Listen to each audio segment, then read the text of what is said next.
Hello, this is Pamela Smythe from the University of Waterloo. I'm one of the hosts of Beyond the Bulletin, the podcast of internal communications at the university. We bring you news and views from the U Waterloo community. Please spread the word that we're on SoundCloud.com or wherever you get your podcasts. And now the interview from episode 130 of Beyond the Bulletin, originally broadcast on June 17th, 2022. The newly launched Waterloo at 100 initiative seeks to shape the institution's next 35 years and beyond. Before the university's establishment in 1957, its founders envisioned a university capable of solving some of the world's most pressing challenges. That goal remains today, and Waterloo at 100 will help us determine where we want to be in 2057. Here's Waterloo President and Vice Chancellor Vivek Goel to tell us more. Welcome back, Vivek. It's great to be back, Pamela. So Waterloo is 65 this year. Why are we looking 35 years down the road?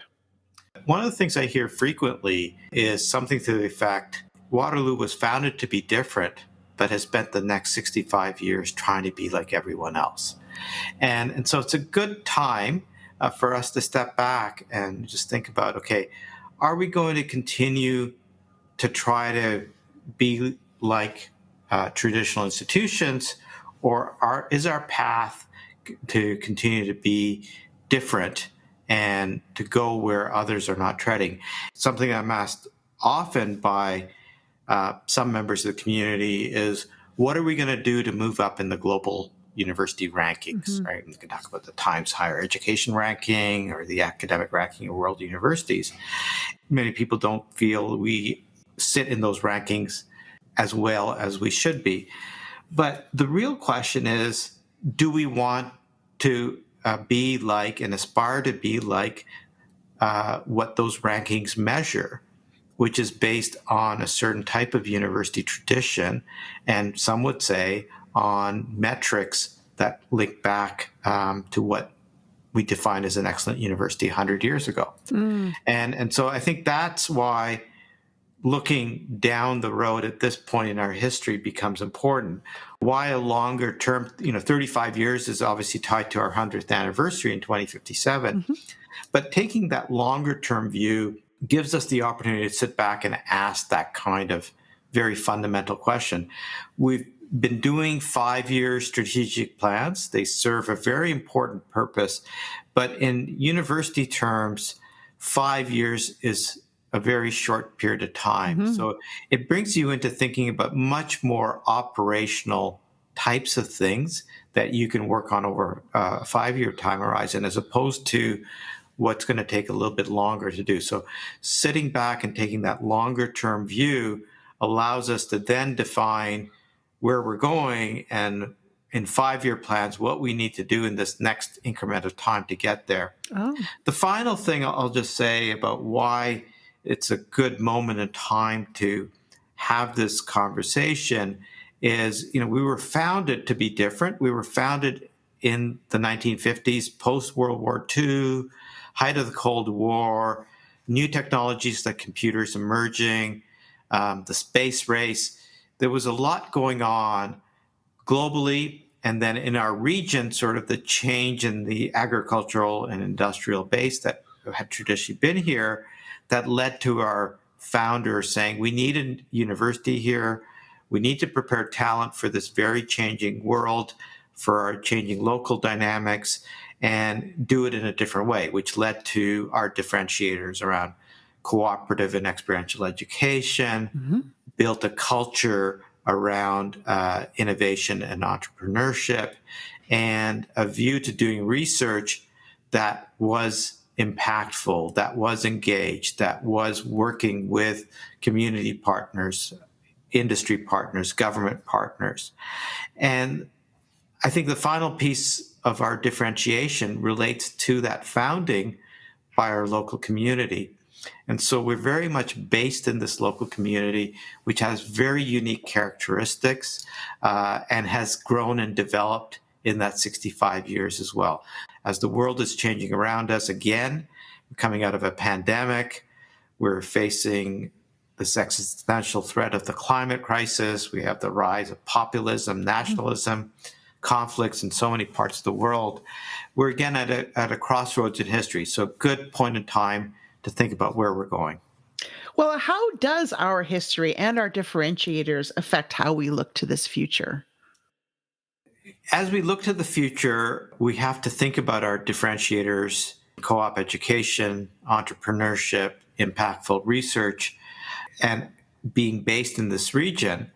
And think about, with these big global challenges that we face, what is the unique role that the University of Waterloo has to play in helping to address them?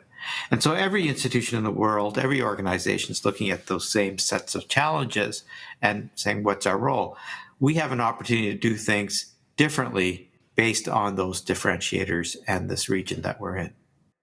So, the Futures Framework is to help position and grow our strengths and differentiators, and it will help align and coordinate our efforts and our investments in education, research, and innovation. Let's unpack that. There's societal, technological, sustainable, health, and economic futures. Obviously, all of these futures are interconnected. And if we step back, the fundamental question is to think about humanity's future. Where are we going as a human race, and what do we want the world that our grandchildren and great grandchildren are going to be living in to look like, or what would they like to see us leaving for them? And so by starting with thinking about humanity's future, and then the first one being societal futures, the other thing that I think is important in terms of our conversation is, while we can think about technologies and other interventions, which we'll come to in a minute, we really should always first start by thinking about where humanity's going, where society's going. And one of the wonderful things about the University of Waterloo is all the programs we have, the interest of our students, and the great research being done by faculty members across a range of disciplines that are looking at these very fundamental questions about what's happening to us as humans, what's happening to society, and how we want to shape society, how we want to shape communities. And by having those conversations first, we can inform what we do in the other futures, as opposed to, at times, I think we all feel this way, that technologies have been shaping us. If we think about social media, which is the result of information communication technologies transforming themselves in the last 20 years, are being transformed, and particularly the introduction of smartphones have enabled social media. That's now shaping society. That's contributing to populism. That's contributing to misinformation, disinformation spreading. And so that's an example where technologies have started to drive society. And I'm thinking we need to turn the conversation around. We should be saying, where do we want to go? And then that takes us to this second area that we talk about, technological futures, which is obviously a deep strength area for the University of Waterloo. We have a number of technological areas that we've identified that we have leadership positions in: artificial intelligence, data sciences, cybersecurity, quantum nanotechnologies, robotics, advanced manufacturing. They cut across many disciplines and faculties, but they've evolved over time. We've positioned ourselves as leaders. What we need to think about is, how do we combine that with thinking about the societal futures? And we can think about things like responsible AI or tech for good. One way of thinking about how do we inform the development of those technologies so what we want for society's futures shapes the development of the technologies, as opposed to the technologies shaping our society's future. And that leads us to discussions around what should be in the core experiences for students in those technological disciplines, right? From the humanities, from the social sciences, from arts, from design. And we have some great work happening. But if we look around at other institutions, there's a range of things that we can learn from. We can also think about, we don't have to necessarily pack everything into the curriculum of our students, but how does the co-op experience for students that are in co-op help them understand some of those broader issues? Use that in designing our programs and recruiting students and showcasing what we do. Say we could do these things differently because we have these differentiators. What about the health futures? So we have two areas, health and sustainable futures, that we see as the major application areas for Waterloo. We identified the intersection of health, technology, and society as a major priority area in the current strategic plan. We've seen through the pandemic, obviously, what the impact of this health issue has. But we know there were so many other challenges with demographics, chronic diseases that we need to face up to. The strength areas for Waterloo I see are, first of all, the focus that we've had on population health, the broad social determinants of health, on things like healthy aging, how we help people stay in place as they grow older in their homes, in their communities, keeping people as healthy as possible and well as possible for as long as possible. If we think of the traditional biomedical model that most academic health science centers focus on, it's about fixing people once they get sick or injured. And so we can take a different approach to that.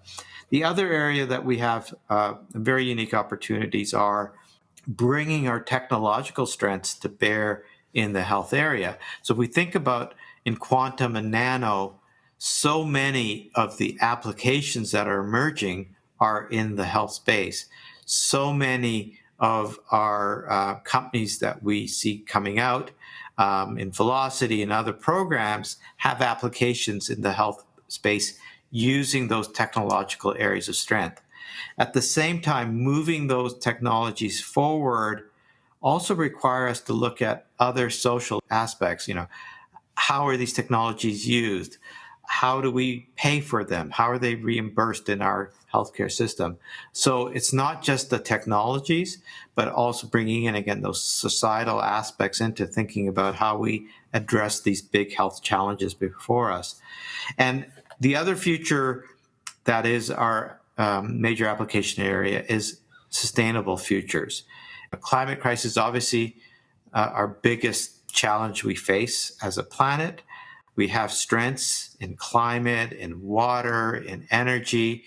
We can really start to focus in on where we can have an impact, including the environment, but also thinking about water, about thinking about addressing poverty, addressing the other big challenges that have been identified, for example, in the UN's Sustainable Development Goals. On that one, we also, as we have these conversations, need to address our own campus sustainability objectives across all of our campuses. We've got some very ambitious plans around carbon neutrality and zero waste, but we have a lot of work to do to achieve those goals.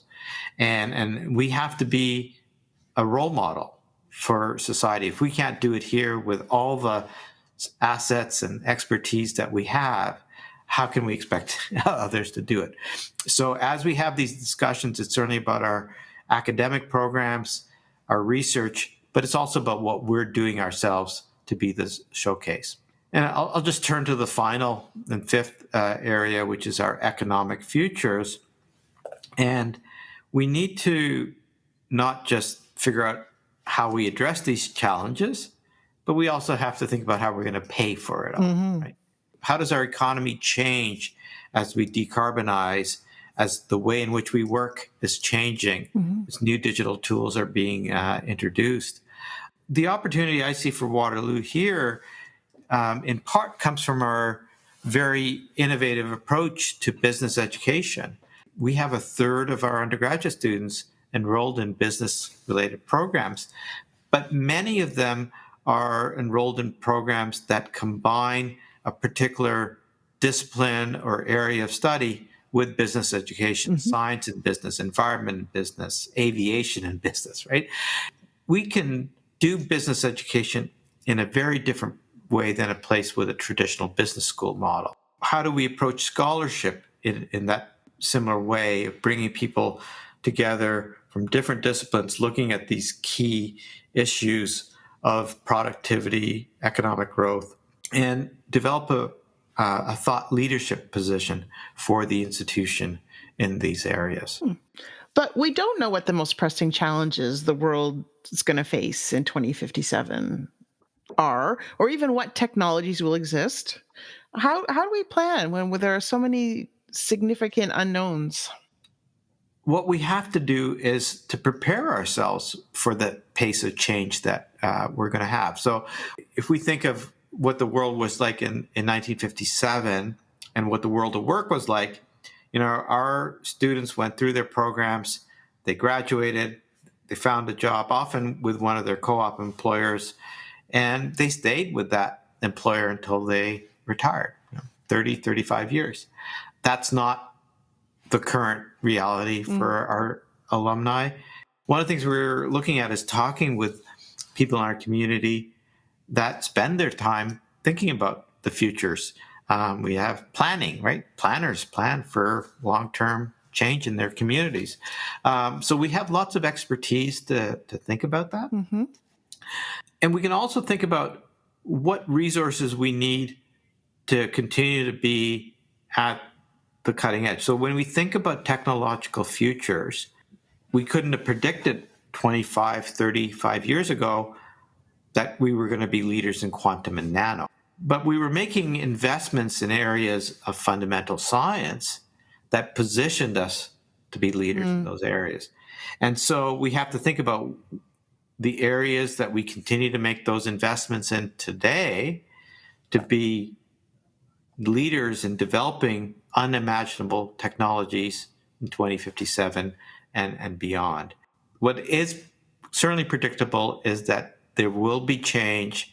There'll be lots of forces swirling around us, and we have to plan to be ready for those changes. Well, reaching these futures will probably mean that we as an institution need to evolve as well. What are some of these areas of focus for our institution's growth and change? The first thing is to understand how much our institution has grown and changed in 65 years, right? So we've gone from a startup, very small institution, to one of the largest universities in the country in terms of our undergraduate and graduate enrollment numbers, right? And we are going to continue to evolve. In the last 20 to 25 years, we've almost doubled in size just in that time period. Oh, And so we need to think about how we work with each other, how we make decisions, because our institution, in many respects, continues to have many systems and processes that are the way they were when we were founded and the way we were when we were a few thousand students. And so we do need to evolve that. The challenges that we're talking about require collaboration across many departments, many faculties. Many of the areas require people from all 6 faculties to come together. right. So how we support that kind of activity, how we foster it, how we create the right incentives, how we use information technology in our own operations. There are many, many areas that the institution is going to need to evolve in the way in which it works. And these consultations are about hearing those ideas from the people who are involved in those different functional areas. We do hear quite frequently about the Waterloo budget model and how, in the way it's which been implemented in the last few years, seems to have created more barriers to people working together. So, we do have a review of the budget model, how we engage with each other across the different academic support units, the ASUs, and with each of the faculties. And if we take an area like student experience, it's not one unit responsibility. It's a responsibility of everyone in the community. And so addressing issues like that, or equity, diversity, inclusion, anti-racism, 88 recommendations from the President's Anti-Racism Task Force, and virtually every one of them requires collaboration across multiple units to be successful. And so evolving is going to require that. And so those are the sorts of things that are coming up in the consultations, right? People who see those issues, they're often frustrated that the way in which they see that they can have a solution, they don't have the tools to bring the right people together from different areas and the incentives for everyone to work together on solving these big problems that we face. Is there anything else you've heard in the consultations that you want to share? So far, the feedback has been very positive. People are thirsty for the opportunity to have that discussion about what does the institution aspire to be, and is that track one of chasing after those global rankings, so to speak, or charting our own path? That's a conversation that seems to be resonating.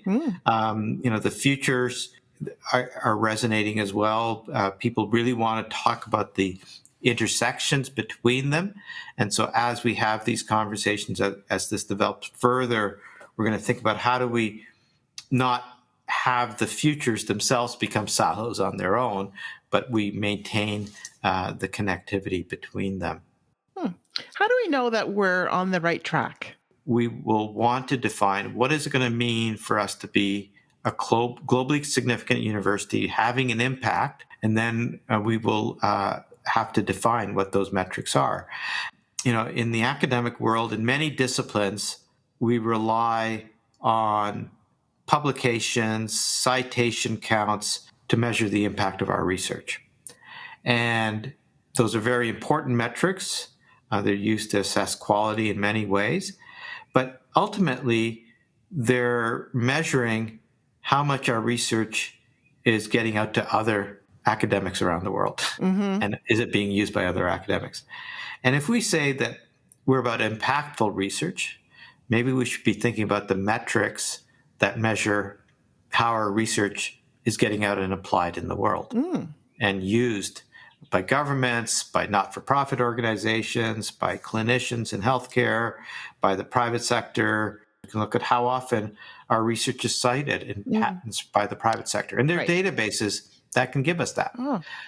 We can look at how often is research cited in clinical practice guidelines. If our differentiator is impactful research, what does that mean? And how do we measure that? And not just fall into the trap of doing what everyone else does, because then we're going to continue to be on this track to be like everyone else.